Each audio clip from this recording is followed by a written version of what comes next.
Hai, welcome to a day in my life. Jadi hari ini aku mau beli beras nih teman-teman. Temenin aku yuk. Cus.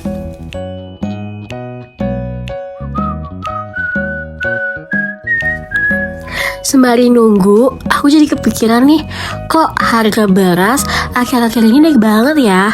Dan aku lihat beras yang ada di pasaran juga rata-rata beras impor loh. Oke, kita udah sampai di toko berasnya nih. Dan ternyata bener ya, harga beras mahal-mahal banget. Bahkan harganya ada yang sampai 20 ribuan. Kira-kira yang menyebabkan harganya naik kenapa ya teman-teman? Tahu nggak, harga beras akhir-akhir ini mahal banget loh. Benar.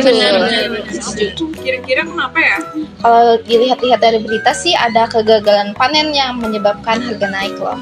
Ya betul banget, karena ada beberapa faktor juga yang nyebabin padi itu gagal panen, seperti faktor cuaca yang kurang baik. Itu tuh yang nyebabin padi tuh kurang maksimal gitu panennya.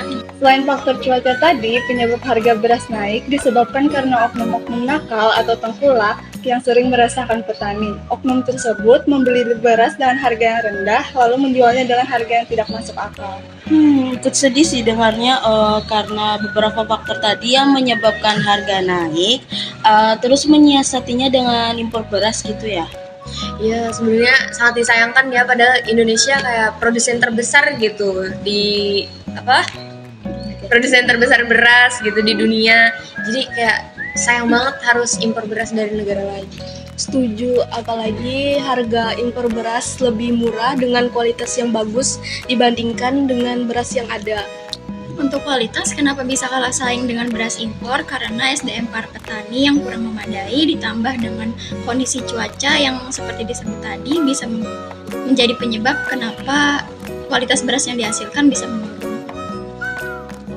Sebenarnya negara kita impor beras tuh nggak selalu berdampak negatif juga kalau dipikir-pikir, karena Badan Urusan Logistik mengatakan ya kita tuh harus punya stok 1 juta ton gitu untuk memenuhi kebutuhan. Jadi nggak selalu negatif. Oh, paham. Berarti kalau kita impor beras itu nggak selamanya negatif kan ya? Iya betul. Oke, di sini kami ingin menjelaskan sedikit tentang impor. Apa sih impor itu? Menurut Otoritas Jasa Keuangan atau OJK, arti impor adalah pemasukan barang atau jasa dari luar negeri atau daerah pabean untuk diedarkan ke dalam negeri atau daerah lalu lintas bebas, dan jasa yang diterima dari luar negeri seperti asuransi, transport, tenaga asing yang diperhitungkan juga sebagai impor.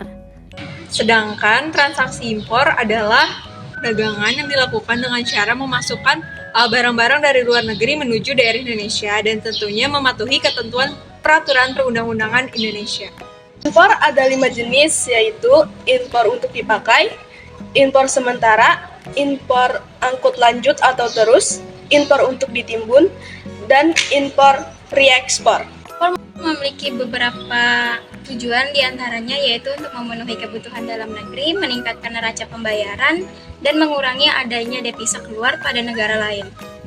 Sebenarnya kegiatan impor ini bermanfaat bagi suatu negara. Misalnya sebuah negara tidak bisa menghasilkan sebuah barang nih, jadi maka terjadilah impor gitu.